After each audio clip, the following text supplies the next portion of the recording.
Silogisme itu dapat kita pahami sebagai penyimpulan atau keputusan baru yang berasal dari dua keputusan sebagai bahan pembuatannya. Nah, bisa kita pahami maksud dari dua keputusan ini adalah premis yang bisa kita sebut sebagai premis mayor dan juga premis minor.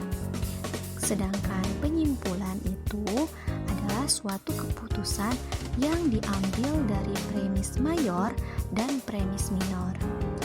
Nah, bisa kita pahami juga di dalam silogisme, jika premis-premisnya benar, maka kesimpulannya pun pasti akan benar. Sebaliknya, di sini jika premis-premisnya kita akan salah, bersama-sama melihat satu maka contoh dari kesimpulannya pun silogisme. pasti akan salah. Mari kita perhatikan bersama-sama. Di situ ada premis mayor, premis minor, dan kesimpulan. Premis mayornya yaitu setiap manusia akan mati. Premis minornya, budi adalah manusia. Kemudian kesimpulannya, budi akan mati. Nah, teman-teman semua, di sini terdapat term subjek, kemudian ada term predikat, dan juga ada term antara atau penghubung. Kita lihat sama-sama. Pada premis mayor, pada kalimat setiap manusia akan mati. Di sini, setiap manusia itu termasuk kepada term antara atau penghubung, dilambangkan dengan M. Kemudian akan mati itu termasuk kepada term predikat dan dilambangkan dengan huruf P. Nah, premis minornya adalah budi adalah manusia. Budi ini sebagai term subjek dilambangkan dengan S. Adalah manusia adalah termasuk kepada term antara atau dilambangkan dengan M. Nah, kesimpulannya adalah budi akan mati. Budi ini sebagai term subjek, akan mati sebagai term predikat. Nah, kata budi sendiri itu diambil dari term subjek yang ada di premis minor. Sedangkan akan mati itu diambil dari term predikat yang ada di dalam premis mayor. Jadi gambaran contohnya seperti itu. Nah, teman-teman semua, selain dari pengertian silogisme, ternyata di dalam silogisme ini terdapat syarat-syarat yang memang ini sangat penting. Karena jika ini tidak terpenuhi, maka kesimpulan yang kita buat itu akan keliru. Nah, syarat-syaratnya apa ya?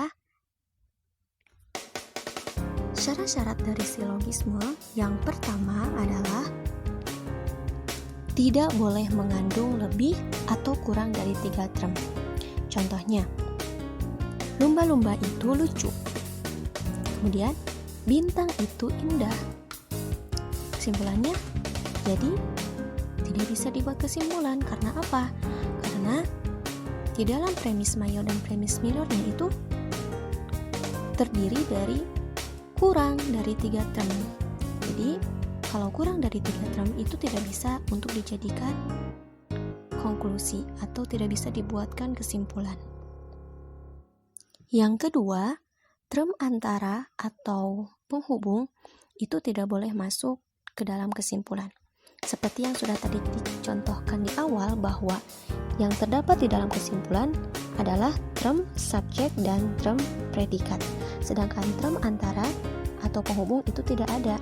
Itu dijadikan sebagai penghubung saja antara premis mayor dengan premis minor.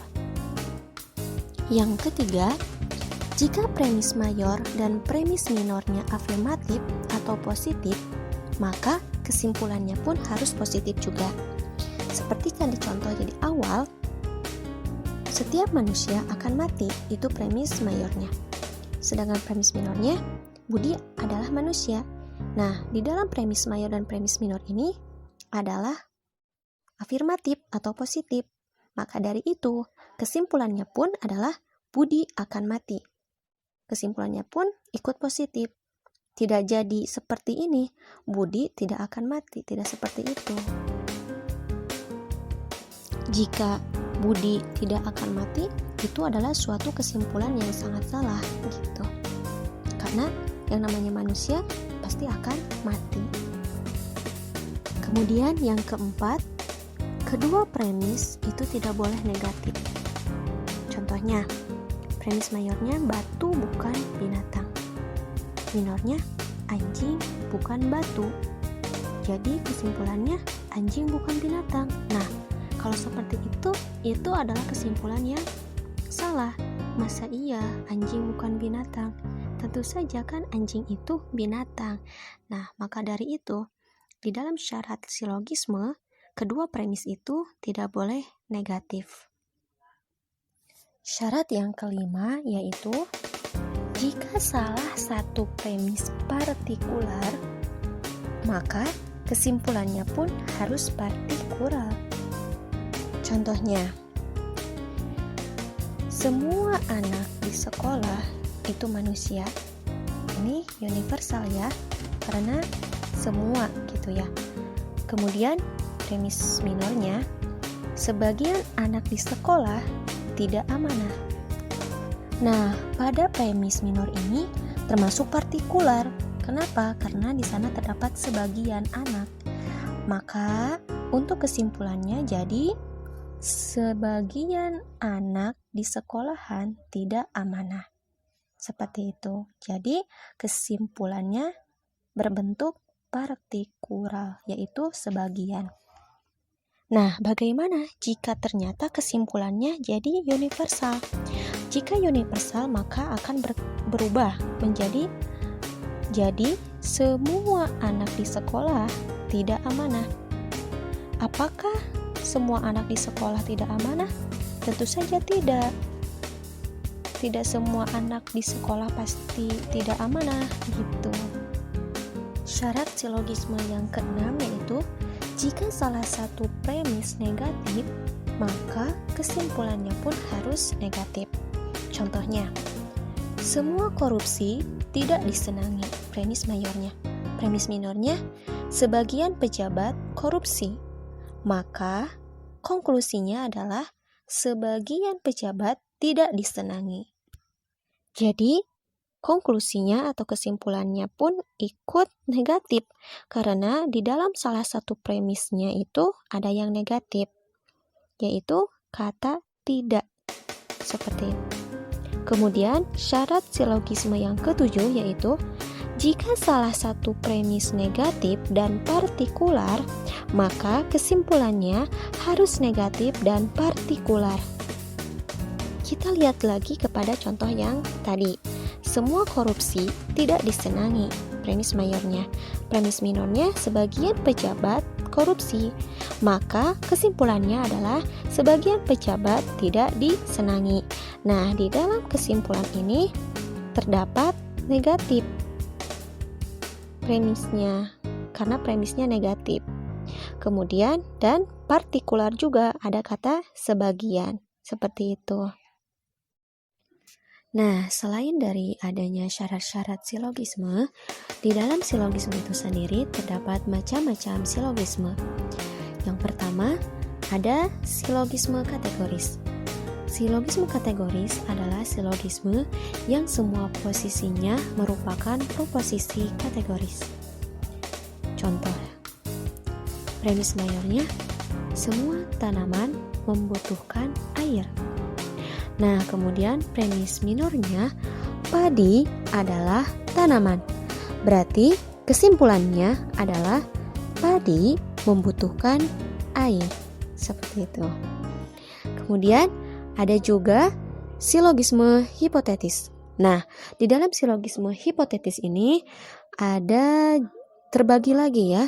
Terbagi lagi. Yang pertama ada yang disebut dengan silogisme hipotetis kondisional, yaitu silogisme yang mana di dalamnya itu harus memiliki kesimpulan dan syarat. Jadi, jika syaratnya benar, maka kesimpulannya pun pasti benar. Contohnya, jika hujan, saya tidak berangkat. Nah, di sini kita kasih simbol jika hujan itu adalah A atau syarat. saya tidak berangkat, itu kita kasih simbol B atau kesimpulan. Nah, jadi jika A benar atau hujan, berarti B juga pasti benar, yaitu saya tidak akan berangkat. Begitupun jika B-nya salah, saya berangkat, maka A juga pasti salah. Jadi tidak hujan gitu. Kemudian ada yang disebut dengan silogisme hipotetis disjungtif, yaitu silogisme di mana premis mayor ataupun minornya baik salah satu maupun keduanya merupakan keputusan disjunktif. Contohnya, Resti, premis mayornya ya, Resti jujur atau berbohong. Premis minornya, Resti berbohong. Maka kesimpulannya, Resti tidak jujur.